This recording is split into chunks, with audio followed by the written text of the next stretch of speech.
Hey there, good morning everyone. I'm Errol Barnett in for Vladimir Duthier. The big story of the day, of course, new tariffs now in effect. We begin this hour with the sweeping round of new tariffs by the Trump administration in effect for dozens of countries. At 104% tariff is now in place on imported goods from China. That's the world's second largest economy. You've got new levies shaking up global trade, with many countries scrambling to bargain with the Trump administration about what comes next. All but China, that is, which announced just a few hours ago new retaliatory tariffs this morning on U.S. imports. Now, this morning, U.S. markets are relatively flat, but global markets are dropped overnight. The big question, though, is how will all of this affect you and me and how we spend? Let's begin our team coverage of all of this with CBS News Money Watch correspondent Kelly O'Grady. Kelly, great to see you. Break down for us what this new round of tariffs means for people watching who are concerned about things they purchase becoming more expensive.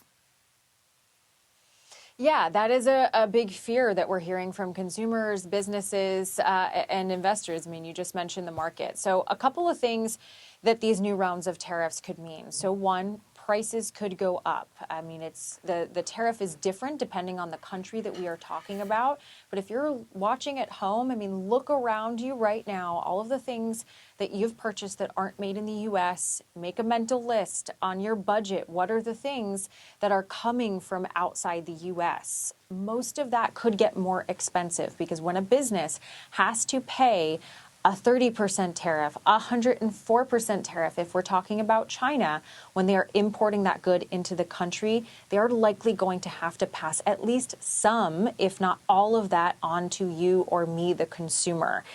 The other impact, the second thing, is businesses. They're going to have to make decisions about whether they're going to source those products from other countries, if they are getting it from China, for a country that has a lesser tariff. Would still be more expensive, but better than 104% tariff. You're also seeing businesses think about moving production to the U.S. That takes time, that takes more money, that if they're investing those dollars, that may also be a cost that gets ultimately passed on to the consumer. And then finally, more thinking about not just the immediate day-to-day, Errol, of what you and I might see at the grocery store, but also what has that trickled through to the economy? Because when prices go up, we see potentially higher inflation, and that also means that consumers may spend less because we may have to make trade-offs in our budget. And then we might see that trickle down to a slowing economy. So it starts with what you and I see, Errol, but this could have a wider economic impact. Yeah, it's deeper than some of the surface level numbers, and it likely will have an impact for many more days and weeks. But let's do this, Kelly, because for the past few weeks, we've been talking about tariffs. Our viewers have likely seen so many of these stories, but let's digest some of the new data today. China has increased its retaliatory tariffs up to 84% on U.S. goods. We're looking at Wall Street now, which opened with a pullback. It's making some gains, but is relatively flat.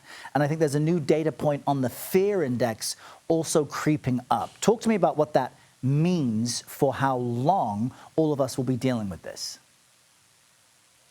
Okay, so investors don't like this back and forth. I mean, that is the long and short of it. And they especially are reacting very viscerally to any change that might mean a short-term impact. So if we see a negotiation and a deal come through when it comes to one of these tariffs on one of these countries, you could see the markets get really excited. If we get bad news, you'll see it drop very quickly. And all of that uncertainty and those big swings that we've been seeing, Errol, one way or another, sometimes more than 2,000 points in a day, that is measured by what we like to call the fear index. I know that sounds scary. I'll break it down. It's the volatility index. And what it tracks and predicts is how much uncertainty, volatility, and swings we are going to get in the market over the next 30 days. We have been hovering and sometimes even passing 50. That is important because only 2 times in history have we seen the VIX get that high, and that was in 2008 and that was in 2020. So recession and recession. That doesn't mean, Errol, and so I don't want anyone to panic here, that we are going to go into that. The economic data isn't there. What that just tracks, though, is investors are feeling similar uncertainty as they did in those periods. Yeah, and it's interesting too because for millennials, for Gen Z, there's a lot of sentiment online that they've already experienced turmoil, economic and otherwise, in their lifetimes. But for some older folks, they might be closer to retirement. Their retirement accounts will be losing value. I know you will be part of a special report and coverage tonight on CBS News 24/7, answering people's questions. What are some of the biggest questions you're getting from family and friends? Yeah, the 401k one is a really big one with all of this tariff uncertainty. What do I do with my money right now at different stages, right? If you're close to retirement, if you're not, how quickly am I going to see prices tick up? When am I going to see prices tick up? What does it mean when these countries are retaliating back and forth? Should I buy things now? Should I wait? So we're going to get into all of that tonight at 6 p.m. On the Daily Report. All right, Kelly, thank you for that. And a reminder, Kelly will be part of our Money Watch team and experts answering all of your tariff questions. To submit one, take a picture of this QR code or just head to the CBS News Instagram page. You'll see a post with this image. Post your questions there, and our team will do their best to gather them and answer them tonight. So stay close to CBS News 24/7 and tune in at 6 p.m.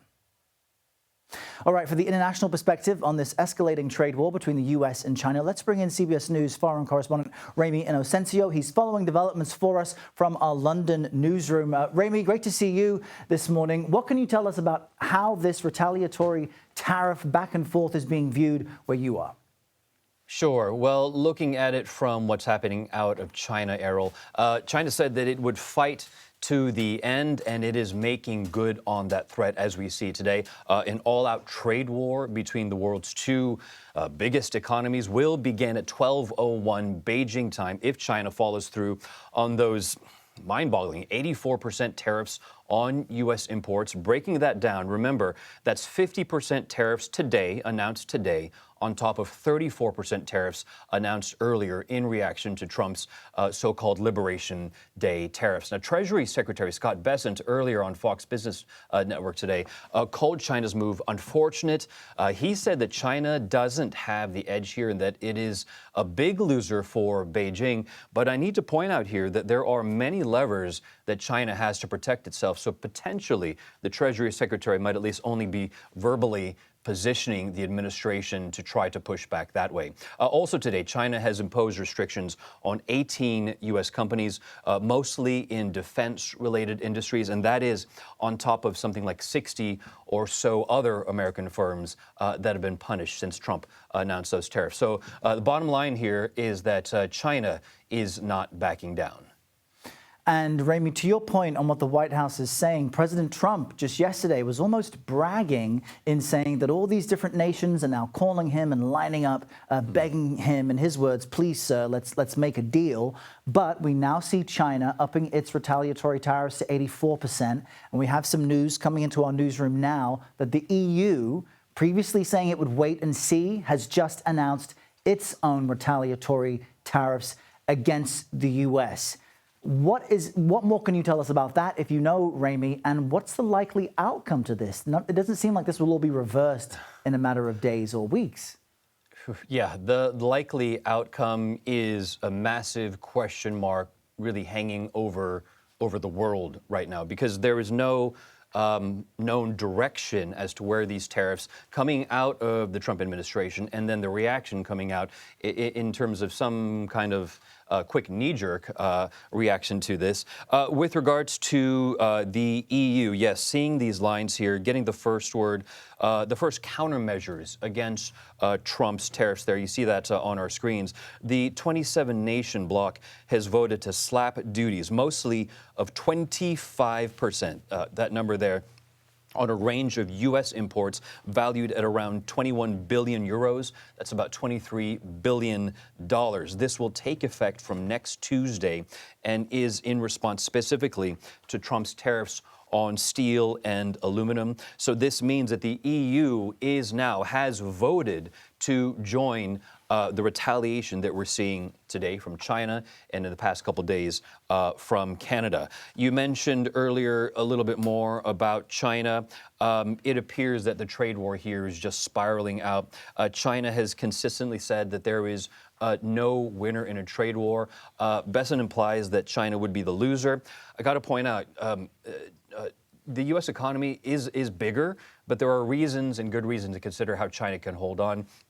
For one, sure, China has a $300 billion trade surplus with the U.S., but it only accounts for about 3% of its GDP. Beijing right now, I'm seeing that it's weakening its currency. And the reason for this, how this is helpful for China, is that it makes China's exports valued in yuan, in the currency, of course, cheaper against other countries. There are other things that China is signaling in terms of propping up the markets, stopping the purchase of U.S. dollars. So again, China is prepared and is making its move to protect itself. I want to say, having been the China correspondent, I could see an easy mantra here coming out of Beijing saying, protect our country by China against Donald Trump. That is definitely something that they would probably be saying now across China, pushing back against Trump.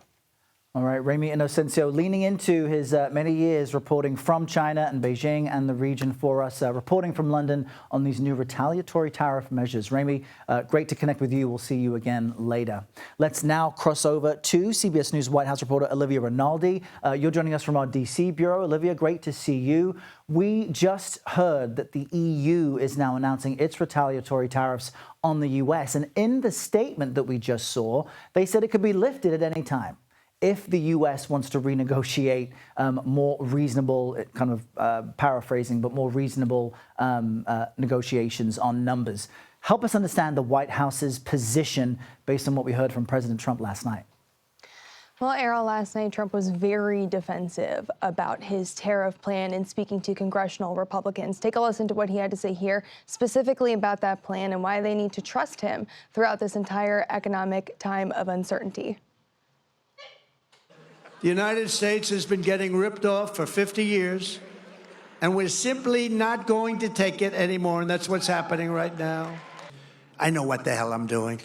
I know what I'm doing, and you know what I'm doing, too. That's why you vote for me.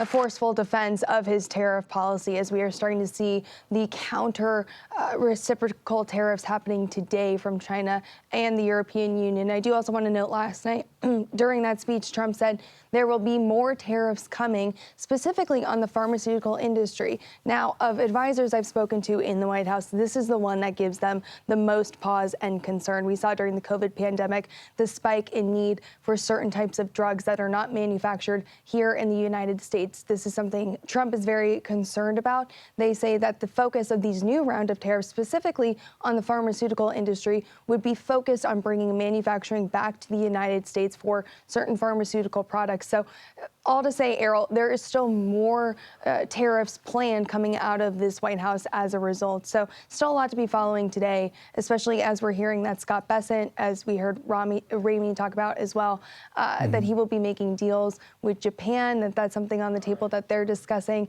as the economic markets look very uncertain right now. Yeah, and Olivia, on the news of potential, pharmaceutical tariffs, we've seen stock in those U.S.-based companies drop under the suspicion that that could happen. There's also a bit of division among the president's own cabinet. You've got his advisor, Elon Musk, calling the president's senior trade advisor, Pete Navarro, a moron, publicly disagreeing with his position. How is the White House responding to what is clearly infighting? Yeah, we've certainly seen some interesting conversation happening between top Trump advisors.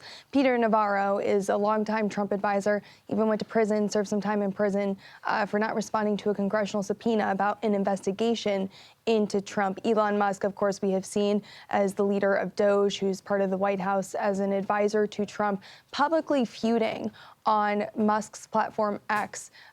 We saw Navarro over the weekend call Musk an auto assembler rather than a manufacturer. That prompted Musk to respond, calling him a moron, then saying something about him being dumber than a pile of bricks, then later saying that was mean to bricks. So clearly some barbs being traded here. The White House finally responded to this yesterday. Take a listen to what Caroline Leavitt had to say during the press briefing about all of this back and forth. These are obviously two individuals who have very different views on trade and on tariffs. Boys will be boys, and we will let their public sparring continue. Now, clearly brushing off all of these back and forth between Musk and Navarro. But important to note that Musk is still pushing for a free trade relationship between the United States and the European Union, even as Navarro is pushing for maximum pressure on all of these countries. Yeah, but it is, they are both appointed by President Trump, so that criticism is indirectly a criticism of the man who put them in their positions. Olivia, great summary there for us. We appreciate that. Thanks very much. Let's just take a live look for our viewers now at the Dow Jones Industrial Average. Markets have been open for less than an hour. You saw some pullback early this morning and now some slight gains. So generally speaking, we are flat. We'll continue to watch this and bring you details on the impact of the president's tariffs. And now what we're hearing are these international retaliatory measures throughout the hour and throughout the day here on CBS News 24/7. Now we want to bring you this, the death toll from that roof collapse at a nightclub in the Dominican Republic. It's now exceeded more than 100 people. Rescue crews, they're still on the scene. They're looking for potential survivors in what is now more than 24 hours after this tragedy. CBS News correspondent Christian Benavides is following all of this for us from Santo Domingo. That's right. Those search and rescue efforts are ongoing. I mean, there is a desperate search for any survivors. You can see right behind me, this is a little bit of a staging area. This is where officials have sort of been talking to folks who are out here, mainly family members who are waiting to hear any news of whether they may have found their loved one in the rubble. This is an ongoing effort, as I mentioned, but just to give you a sense, I mean, the Jet Set nightclub, this is one of the most popular nightclubs here in the Dominican Republic. Currently, it's unclear how many people may have been inside, but the capacity is between 700 to over 1,000, depending on whether people are sitting or standing. And you get a sense from the folks who are out here that there is this sense of desperation, because every time you hear of someone being removed from the rubble, it has, for the most part, been recovering bodies.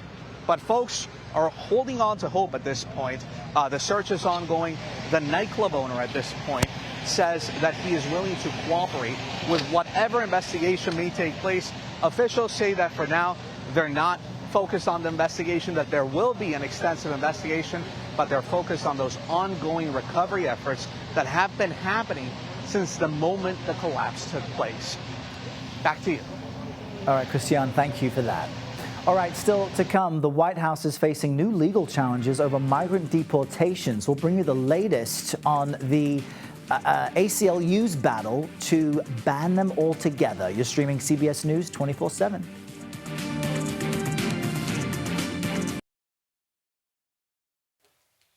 Welcome back, everyone. At this hour, a federal judge is hearing a new challenge to the Trump administration's policy of deporting people under the Wartime Alien Enemies Act. Now, this comes as a different judge has ordered the Department of Homeland Security to provide evidence against detained pro-Palestinian protester Mahmoud Khalil today by 5 p.m., or she'll drop the case. CBS News immigration and politics reporter Camila Montoya Galvez is tracking these stories for us. Camila, what arguments are being made this morning concerning the administration's use of the 18th Century Alien Enemies Act?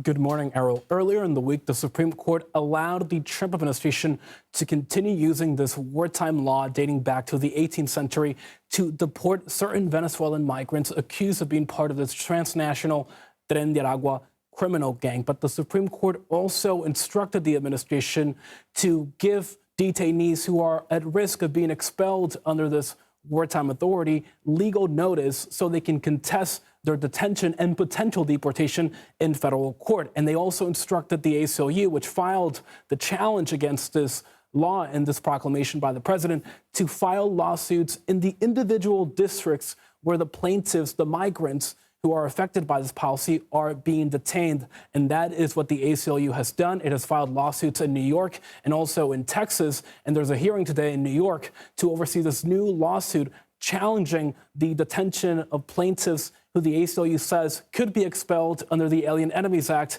and also to seek a nationwide injunction, a new one, against any removals under this 18th century law. Yeah, and it's just very interesting that the Supreme Court said this is really an issue of standing, that the people didn't bring these cases from the right places. They haven't really ruled on the merits yet. In the case of Mahmoud Khalil, he was arrested by ICE in his apartment at Columbia University. What happens if the Department of Homeland Security cannot meet this new 5 p.m. deadline set by a judge yesterday to prove that the government had evidence that he needed to be deported? Well, Errol, just to level set, the Trump administration is citing two legal grounds to argue that Mahmoud Khalil should be deported from the U.S. The first one they are citing is a little-known law that allows the Secretary of State to determine that a non-citizen and their presence here in the U.S. is detrimental to the foreign policy interests of the country and so can be deported from the U.S. The second ground that the administration is citing is they are alleging that Mr. Khalil did not disclose certain information on his green card application about his employment in certain groups. For example, the British Embassy in Beirut and also the UN Agency for Palestinian Refugees. Now this judge in Louisiana at the Justice Department immigration court system is asking the administration to present concrete evidence, Errol, to prove these two grounds of deportation. But she said yesterday that if the government fails to do so, she will order Khalil release and remove him from that deportation proceeding. Which would be a remarkable development to have that case thrown out if that's the case. Well, we'll keep connecting with you, Camillo, and listen to this story closely. Thanks so much for joining us. Thanks, Errol. All right, we've got another major shakeup to report to you from the Trump administration. The acting IRS commissioner, that's Melanie Krause, is leaving her position. And this decision comes in response to a deal the Treasury Department made with ICE to share private tax data in order to help find and deport undocumented immigrants. Krause, get this, is now the third IRS commissioner to step down since President Trump took office. All right, Secretary of State, or I should say Secretary of Defense, Pete Hegseth's trip to Panama City comes to an end today. He is vowing the U.S. will help tighten security along the Panama Canal. And during his trip, he accused China of weaponizing the canal and using its commercial relationships there to spy on other countries. CBS News senior national security correspondent Charlie D'Agata joins us live from the Pentagon to talk more about this. Charlie, always great to see you. President Trump isn't ruling out military action along the Panama Canal. What is the Defense Department justifying in drawing up and fueling tensions with China and its allies?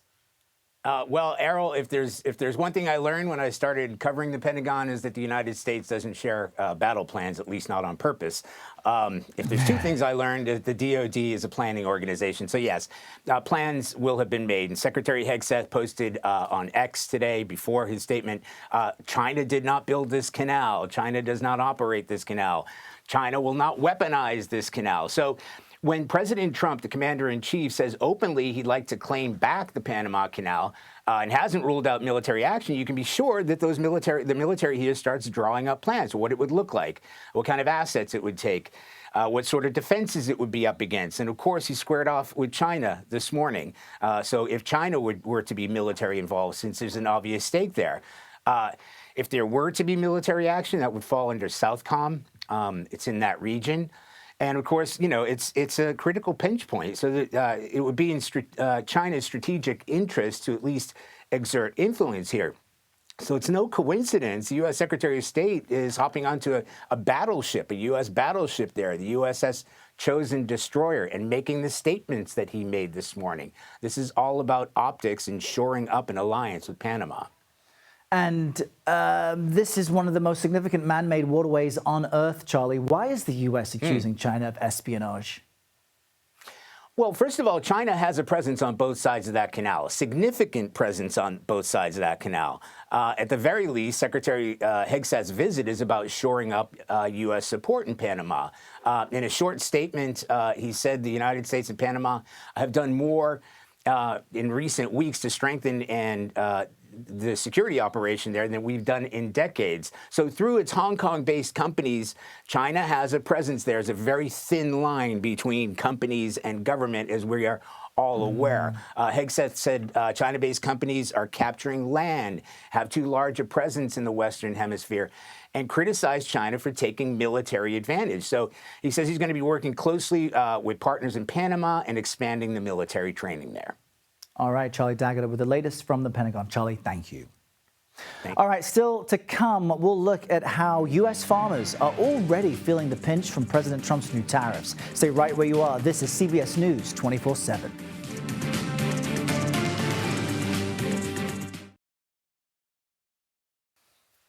All right, welcome back, everyone. President Trump's chief trade negotiator is back on Capitol Hill today, this time appearing before the House Ways and Means Committee. He's once again expected to face tough questions from lawmakers about President Trump's sweeping tariffs and what we're reporting on now, the escalating global trade war. CBS News congressional correspondent Caitlin Huey-Burns joins us live from Capitol Hill for more on this. Caitlin, great to see you today.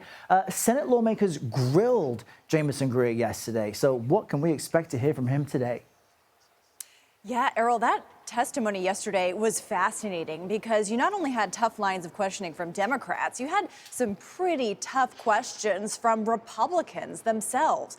Notable among them was Senator Thom Tillis of North Carolina, a very conservative Republican, an ally of the president, essentially saying, look, I need to know whose neck to wring if this doesn't go as planned, if things go sideways. You also had Ron Johnson, another staunch ally of the president, conservative Republican from Wisconsin, saying that he's concerned that small businesses are going to go bankrupt because of these tariffs. So that was on the Senate side yesterday. Greer is now going to be testifying on the House side today. You may not have as many tough questions from Republicans on that side, but there still is this concern among the GOP lawmakers up here that there is concern from their constituents. They're all watching CNBC daily. They're watching the stock market. They are watching this very closely, wondering what this means for them. And what was notable yesterday was Greer, who's the trade rep, said that he is essentially the tip of the spear when it comes to this. He's the one on the phone with these countries negotiating or talking about negotiating these trade deals. So he is saying that he's the one essentially being held accountable. And you can just imagine what these lawmakers are hearing from their constituents, small business owners, car dealership owners who themselves are having to bear the brunt of all this. And I guess that's why Republican lawmakers are pushing now to get more congressional oversight on tariffs. What is President Trump saying about that? Yeah, Errol, I mean, you'd be forgiven if you forgot that there is another co-equal branch of government that is Congress, given all the executive action taking place and the willingness, really, of Congress to let that happen. What's so notable, and I keep underlining this, is that Congress is the body responsible for trade and tariffs, overseeing it. They have the authority over it. But over the years, predating Trump, they have ceded that authority to the executive. Now you're starting to see some interest among some Republican lawmakers in terms of clawing that back, re-exerting their authority over trade and tariffs. There is a bill in the Senate sponsored by Republican Senator Chuck Grassley of Iowa to do just that, have Congress have more input, buy-in in some of these trade deals. But I'll note, Errol, that that's not retroactive. Even if that bill made it to the floor, passed, made it to the House, passed. Those are huge ifs that I think are actually very unlikely at this point. But even if that happened, that would not be retroactive to what we're seeing now. That would be for future trade deals, future tariff waged by the president. So that's really important to note here. Even though you're seeing some willingness of Congress to exert some authority, it wouldn't apply to what's happening right now. Very important detail that they're even pushing for that. Caitlin Huey-Burns, great to connect with you. Thank you very much. All right, China says that the U.S. tariffs have turned the economic world order upside down. CBS News foreign correspondent Anna Corin brings us more now from Hong Kong. The US-China trade war went to another level on Wednesday, with the US imposing a staggering 104% tariffs on all Chinese goods into the United States. Well, it comes after China issued retaliatory tariffs. And just a short time ago, Chinese officials announced that as of Thursday, it will impose 84% tariffs on all US products. Well, neither side is backing down, with China accusing the US of blackmail and arrogant bullying. Earlier, we caught up with HSBC Chief Asia economist Fred Newman, who said that China is much better prepared this time round compared to the first trade war in 2018. That is to cushion the blow of this tariff war, and believes that in time China can survive without access to the US market. Take a listen. China is acting with a sense of defiance, that it seems to be confident that it can weather this storm. Now that this challenge is coming, the Chinese government is saying, well, we are prepared, and therefore they're not going to necessarily give in. Well, it would appear that both sides have missed the opportunity to diffuse the current situation. The general consensus is that neither side will win in this trade war, and that sooner or later the world's two largest economies will have to sit down and negotiate. Anna Corrin, CBS News, Hong Kong. All right, Anna, thank you for that. Now, as you might imagine, many U.S. farmers are worried at this moment about losing their biggest export market. Get this, China spent more than $24 billion last year on U.S. agricultural products such as beef, chicken, corn, and other crops. CBS News national correspondent Lana Zak joins us now live from Iowa City in Iowa to talk more about this. Lana, great to see you. As we heard from Anna, it seems as though the off-ramp to avoiding these tariffs has been missed. So what does that mean for farmers where you are and in the Midwest, at what they will be hit with here in the short term? Well, Errol, as you know, I've been crisscrossing all through the Midwest, talking to people from various professions about how they're affected. They are all concerned at this moment. And as Caitlin mentioned, Senator Chuck Grassley from here in Iowa is proposing this legislation to try and give members of Congress greater control over trade policy, in part because of what we're hearing from farmers. Take a listen to one farmer that CBS spoke with. I just feel like he's being very heavy-handed, a little bit sloppy maybe with how some of these things are put into place without a lot of thought and detail. I think the government definitely needed to be pared back. Like, obviously our government spending is way out of control, but I don't think where he's focusing his time and energy is really going to move the needle any as far as deficit reduction. So the interesting thing, Errol, is that people are expressing to me concern about these tariffs, but people who supported President Trump in the last election, and many of them are farmers, still say that they are optimistic, that they still support the president, even if they don't support these tariffs. Yeah, that's really interesting, Lana. And I know that in addition to crisscrossing throughout the Midwest, you also spent time recently on the Canadian side of the U.S.-Canada border. You saw a lot of Canadian pride in a lot of their products, like cars, for example, at a dealership. I'm wondering if you've been in contact with those folks still, and if there's any update on how they feel about how things have progressed.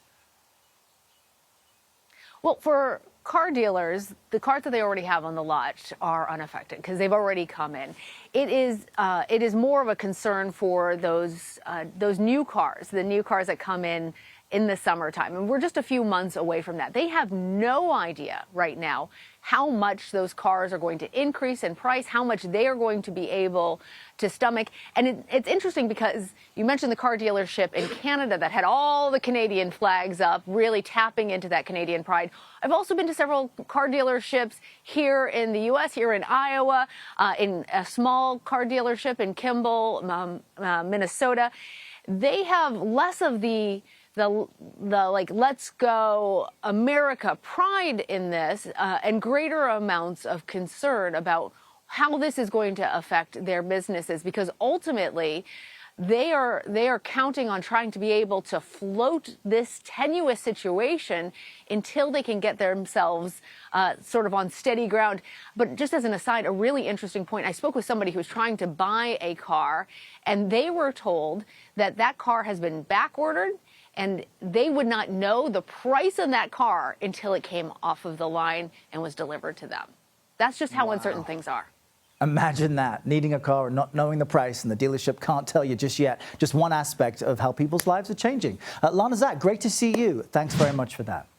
All right, and if you have questions about tariffs, our team has answers. Head to the CBS News Instagram page and add your question to comments on a post with this image. You can also take a picture of this QR code on your screen right now and head there as well. Our Money Watch experts, Jill Schlesinger, Kelly O'Grady, who you know well by now, they'll answer those questions on the Daily Report tonight. That special streams at 6 p.m. Eastern right here on CBS News 24/7. All right, extreme flooding in Kentucky has now killed 5 people. State officials say a 50-year-old man was found submerged underwater inside his truck south of Louisville yesterday. Severe weather's killed at least 25 people in the South and Midwest over just the past week. Let's bring in CBS News Philadelphia meteorologist Grant Gilmore with a first look at the national forecast. Grant, how's it going out there? Hey, good morning, Errol. Look, it was a really active end to the week last week, and we had all the flash flooding over the weekend. Things have calmed down a little bit, but still a lot of the flooding across Kentucky, back into Indiana and portions of Arkansas. Those rivers are crested. Still some flooding concerns, but actually some more rain on the way. This rain moving in through the Midwestern states right now, even some snow back up through the upper Great Lakes. Now, this system will move east. Let me put on the forecast radar here, and you can see as the system actually develops and quickly moves over to the East Coast.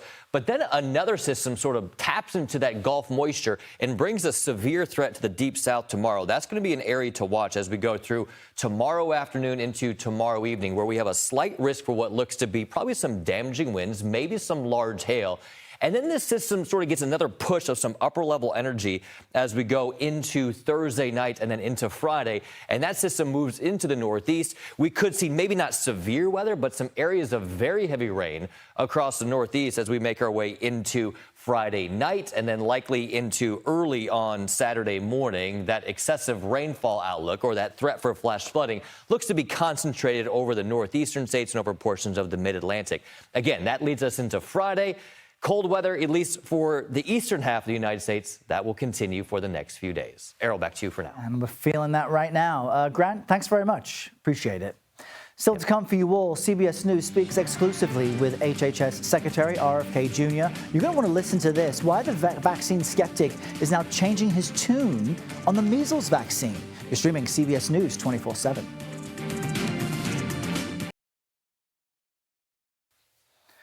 All right, take a look at this map. Do you live near where there is a measles outbreak? It has topped 600 cases now across 23 states, including the first case just reported out in Hawaii. Most of the cases are in Texas, though, where 2 unvaccinated children have died from measles-related illnesses. Health and Human Services Secretary Robert F. Kennedy Jr. has faced scrutiny over his comments on vaccines in the past. But you'll want to listen to this because in an exclusive sit-down interview with CBS News' chief medical correspondent, Dr. John LaPook, he encouraged people to get the measles vaccine. Listen. It's one thing to say the measles vaccine is the best way of preventing spread, but it's another thing to then say, and therefore, we suggest that you get the measles vaccine. We encourage people to get the measles vaccine. Okay, so that, I mean, I think that's actually the next step, and that's news as far as I'm concerned, that you're saying that. What's the position philosophically of the federal government in terms of public health? The federal government's position, my position is people should get the measles vaccine, but the government should not be mandating. Understand, no, but I've always said during my campaign and every part, every public statement I've made, I'm not going to take people's vaccines away from them. What I'm going to do is make sure that we have good science so that people can make an informed choice. All right, there it is. CBS News medical contributor Dr. Celine Gounder joins us now here in Studio 55. She's also the editor-at-large for public health at KFF Health News. Welcome to the studio. Your first time here. My first time here. Welcome. Warm welcome to you. So what we just heard there may have been confusing to some people, though. There has been a bit of a mixed messaging coming from RFK Jr. What might prevent the measles spread that we're seeing across the country now? To be very clear, the number 1, number 2, number 3 things we need to be doing are vaccinating kids and others who have not been vaccinated against measles. That is the only way to prevent measles transmission. And once somebody is sick with measles, there are limited things we can do, largely ICU kinds of supports, in order to help someone through that illness. Now, what's also interesting in this interview with Dr. John LaPook, there's been this concern about mass cuts that you and I have talked about over the past few weeks to all of the different federal agencies, including HHS. Let's listen to what was said about that. You propose more than $11 billion in cuts to local and state programs addressing things like infectious disease, mental health, addiction, and childhood vaccination. Did you personally approve those cuts? There's a number of studies that were cut that came to our attention and that did not deserve to be cut, and we reinstated them. Our purpose is not to reduce any level of scientific research that's important. The secretary also said there were certain cuts he wasn't aware of when he was pressed by CBS News on specifics. But help us understand how these funding cuts affect people at home when it comes to disease prevention. And I think it's very confusing because there have been so many cuts across HHS, NIH, CDC, FDA, et cetera. So it's a little hard to keep track of what's what. Even the secretary isn't really clear on what's been cut. So what we're referring to here specifically is the $11.4 billion in funding from the CDC to state and local health departments. These were not DEI cuts. These were, in fact, DOGE cuts that were related to the idea of the pandemic being over. But these public health departments are so underfunded that these COVID funds are being used for numerous different public health activities, including the kind of work that you would need to be doing to control a measles outbreak. So people, health workers going out in the field, testing people, informing people about what's happening, vaccinating folks, wastewater surveillance to find out where the measles virus is moving, because that could help you figure out where to target your vaccination efforts next. Those are the kinds of things that are also being unfunded, defunded. And as you had mentioned previously, it's the testing and the research before there's a crisis that helps us when there is a pandemic or something breaks out. Dr. Gounder, great to chat with you. Thanks so much. All right, folks, we continue to keep an eye on Wall Street. Here's the big board behind me as we near the 11th hour since President Trump's reciprocal tariffs went into effect. You're in the right place. Stay right here with us on CBS News 24/7. All right, welcome back, everyone. Let's take a quick live look at the Dow Jones Industrial Average right now. And as you see, it's just a bit of an up and down day. You're seeing the Dow Jones pulling back 240 points, losing any gains made today. The bigger picture, though, this here shows you that the Dow has lost thousands of points in the past week or so. That's the big picture. We've got these retaliatory tariffs coming now from China and the EU. Will continue to report on this, the markets, the impact, and what it does to you all as well throughout the day here on CBS News 24/7. And a key reminder about tonight, any questions you have about tariffs, just head to the CBS News Instagram page. You can also snap a picture of that QR code on your screen and post any of your questions in the comments, and we will have our Money Watch experts, Jill Schlesinger and Kelly O'Grady, answering a key selection of questions tonight on the Daily Report. So you'll want to tune in at 6 p.m. Eastern when that all begins. All right, let's cross back over to CBS News Philadelphia meteorologist Grant Gilmore with another look at the national forecast. Grant, it was cold out here in New York today. When will that change? Oh, I'll tell you what, hey, look, it's going to be a couple of days until we start to get some of the warmth that's out in the West Coast to move over to the East Coast. In fact, temperatures in Phoenix today are going to be in the upper 90s, pushing 100 degrees over the next couple of days, but very warm conditions to the south and west, dry across the southern half of the United States. There's that cooler air that's in place over the northeast, but that rain that's moving in from the Midwestern states, that will move east, bringing a couple of rainy days through the second half of the week into the weekend. But look over the southwest. I mean, it's 97 in Phoenix today, 100 degrees Thursday, Friday. I mean, we're talking about middle spring right now, triple-digit temperatures. That heat starts to move east as we go into next week. Errol, back to you. Just incredible, Grant. Thanks for the national overview. We appreciate it. And that does it for me. I will see you tomorrow at 7 a.m. on the CBS Morning News. But you are already in the right place. After the break, Mugo Odigwe is live from San Francisco with all the breaking news from coast to coast. This is CBS News 24/7.